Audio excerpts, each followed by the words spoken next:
Hello, hello. Welcome to another video here on my channel. Have you ever wondered how we wash and store our produce as raw vegans? Well, I'm going to share a little bit of what we do here on this video.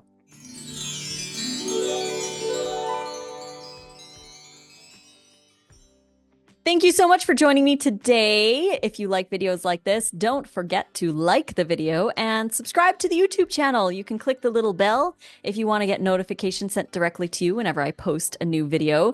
And check out our brand new Raw Food Romance online community. It's so much fun over there. If you're looking for live raw food classes to join once a month, if you want to watch all the replays of the past live classes that we've done, if you want to connect with like minds who are all interested in adding more raw food to their diet, you do not need to be a raw vegan to join.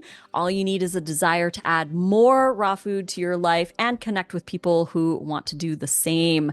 Link is in the description box below. And we also have, as always, 40% off any or all of our ebooks and our ebook collections, like the wraps, burgers, and tacos, dehydrator fun collection, the soups book. We've got meal plans. We've got informational ebooks. All of the ebooks and the collections are all 40% off if you use code rawfood40 at checkout. And that is at payhip.com/rawfoodromance. Link is in the description box below. And check out the online meal planning app at rawfoodromance.com. That is an online app that you can download onto your phone as well from the App Store. And it helps you to plan out your meals based on the recipes that are in the app. I try to add new recipes every month. It generates a 5-day meal plan that you can add day 6 and 7 to, which then generates a grocery list based on those recipes. You can make them all through the week. And yeah, check those out. All the goodies are down below in the description box, and all the other fun links are there too. So let's chat a little bit about washing and storing our produce as raw vegans. So we don't always wash everything. Shh. Don't tell anyone. No. Most of the stuff we don't really wash, or we rinse.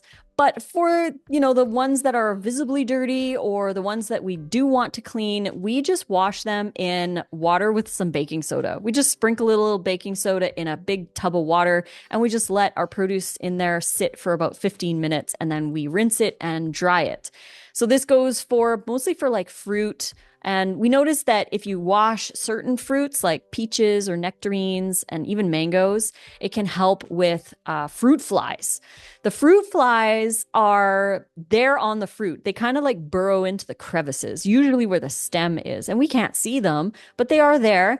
And when the fruit starts to get overripe, that's when the eggs hatch, and that's when you have a huge amount of fruit flies, because then they reproduce very quickly. So in the past, we have washed our fruit when we bring it in to prevent fruit flies, because we did have fruit flies happening when we were living in Oregon. But since we moved to Vegas, and this is a very, very interesting observation that we've made, we moved to Vegas in 2021. So it's been, as of this video, just over 3 years that we've been in Vegas.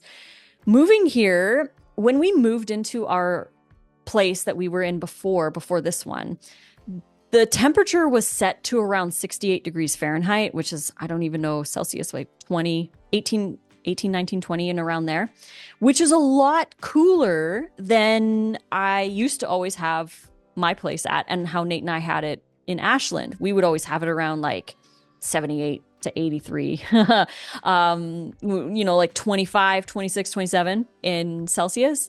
And when I was living in Canada, I would have the heat up as well. So I had it hotter, a lot hotter than here in Vegas.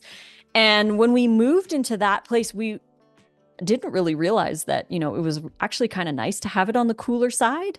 So we left it. We left it at 68. And it helped with our sleep, because the proper sleep temperature is like 65 to 68 degrees Fahrenheit. That's when you get the best sleeps, according to research. So we just left it. And for some reason, We have not had one fruit fly the entire time that we've lived in Vegas. And when we moved to this place, we continue to keep our place at around 68 to 70 because we got accustomed to that temperature. We really like it. It's fresh as soon as you walk in. It's like nice and fresh, kind of like a hotel. You know, when you walk into a hotel room and it's like not chilly, but it's like really fresh and crisp inside. So we keep our place nice and crisp. And that's why I like to wear shawls and hoodies and things. I just like to be comfortable. But many times I am in a tank top because I like to have that crispness. It really just depends on the day. But that said, that temperature, I think, is what keeps the fruit flies from going crazy. I think, and this is just speculation, but I think that when we have the temperature over 75 or over 25 Celsius, that's when they start to really proliferate. So it's the temperature, I think, that has been a game changer for us when it comes to fruit flies. But when we were in Ashland, we did wash a lot of the fruit that came into the house to prevent fruit flies. We didn't really succeed at that, but we did lessen the amount that were in our place. And now let's chat about storage. I get this question so often. How do you store your food? Like, what should be in the fridge? What should be on the counter? And what I like to say is use the grocery store as a guide. And I say guide because some grocery stores don't do the same thing as other ones, so it can be hit or miss here or there. But in general, use the grocery store as a guide.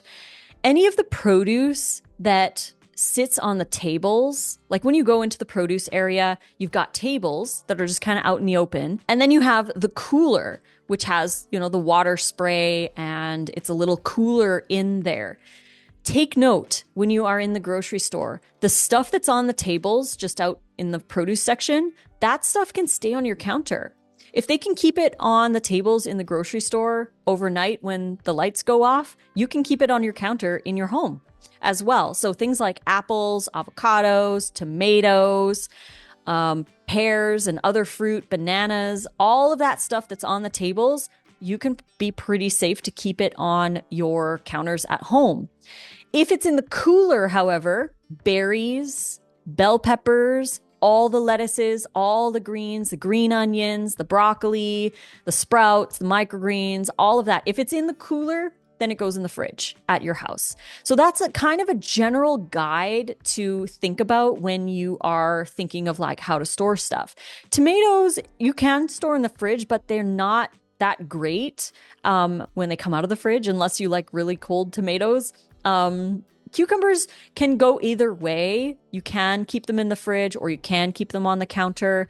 They are technically a melon, but they do go bad a little bit faster. So if you only have like one or two, you can keep them on the counter if you're going to use them right away. But if you have multiple ones, then I do recommend having them in the fridge. But, fruit, for the most part, can live on the counter.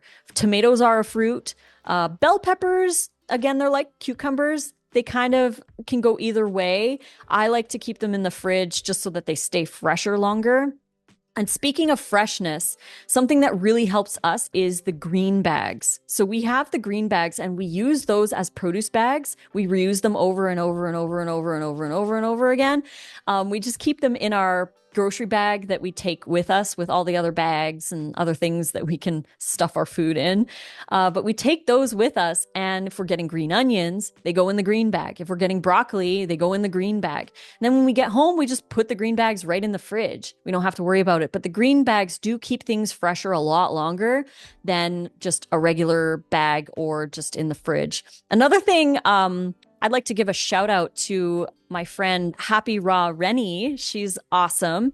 She found that keeping your lettuce in pillowcases in your fridge keeps them very, very crisp. So if you wash your lettuce, dry them, and then put them in pillowcases in your fridge, obviously clean ones or new ones you can get. The cloth or the linen actually is really good for keeping them really fresh. So that's a nice little tip that I learned from her. You can go follow her on Instagram at Happy Raw Rennie. She's really awesome and very sweet. So that's a great little tip as well. And finally, there's always the vacuum blending and freeze drying. Now, I know not everybody can afford a freeze dryer, but if it's something that you have, that's a great way of storing produce as well, especially if you get deals on stuff or you have an overabundance from your garden. You can freeze dry these and you can use them in the future. Like, I don't know how many times I've wanted to make the nacho cheese sauce, which calls for bell pepper, and we didn't have any bell peppers. And I'm like, if I'm doing like a video or we're preparing for a camping trip and we can't go to the store right away to get bell peppers, I will use our freeze-dried bell peppers that we freeze-dried a couple years ago. Freeze-dried food can last up to 25 years if it's stored properly, and it retains up to 97% of its nutrition because it's dried under vacuum. So it's a really, really great way to store any extra produce if you are able to get your hands on a freeze dryer. Another thing that really helps for storage too is vacuum sealing. So if you have dried goods like flax seeds or chia seeds, we like to keep those in the fridge as well, but vacuum seal them. You take the oxygen out of the container so it doesn't oxidize as fast and it stays fresher longer. So taking the air out, vacuum sealing your jars and your bags is a really great option as well. We do this with dressings too. If we blend the dressing under vacuum, and then seal it under vacuum, the dressings last a lot longer, so we can make more of them and have them over many more days, so we can do food prep. Batch prepping as raw foodies using vacuum blending and vacuum sealing. So that's something you might want to look into as well. If you have a Vitamix, there is an attachment. It's not the BioChef anymore. The BioChef doesn't make that anymore, but now you'd want to look into Void Systems. They make one that works on the Legacy series of the Vitamix brand. Doesn't work on the Ascent series. Unfortunately, they don't connect properly, but the Legacy series, yes, the older versions of the Vitamix blenders they will work on. I'm not sure what other blenders they do work on, but I will share a link down below to the Void Systems vacuum attachment for the Vitamix. Or you can go with DynaPro. DynaPro makes a great vacuum blender. So does Kuvings as well. So you can check out different vacuum blenders and whatever works for you within your budget, you could grab if you're interested in doing some vacuum blending. And then you can get a little special suction kind of thing that goes on the lid that can suck it out. Again, I'll put the link for that in the description box below if you're interested in vacuum sealing as well. Because when we blend under vacuum, we're not blending all of that oxygen into the dressing, so it stays fresher longer. It has a better flavor.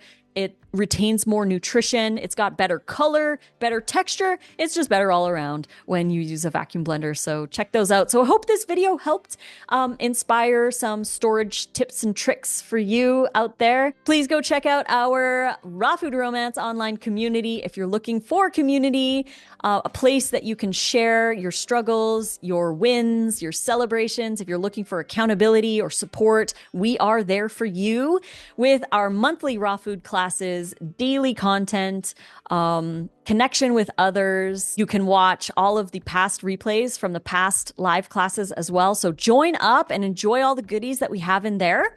Or you can get our recipe ebooks as well at 40% off. The code is rawfood40. Link is in the description box below for payhip.com/rawfoodromance. That's where all our digital ebooks live. Our print versions are available on Amazon. Again, links for all the goodies are down below. So go check out all the links, even for the app at rawfoodromance.com. If you're interested in a meal planning app, that's available to you too. We have so many resources to help you add more raw food to your diet. So hope to see you on social media or in the community or wherever. I love you, and we'll see you tomorrow for another video. Fruit on.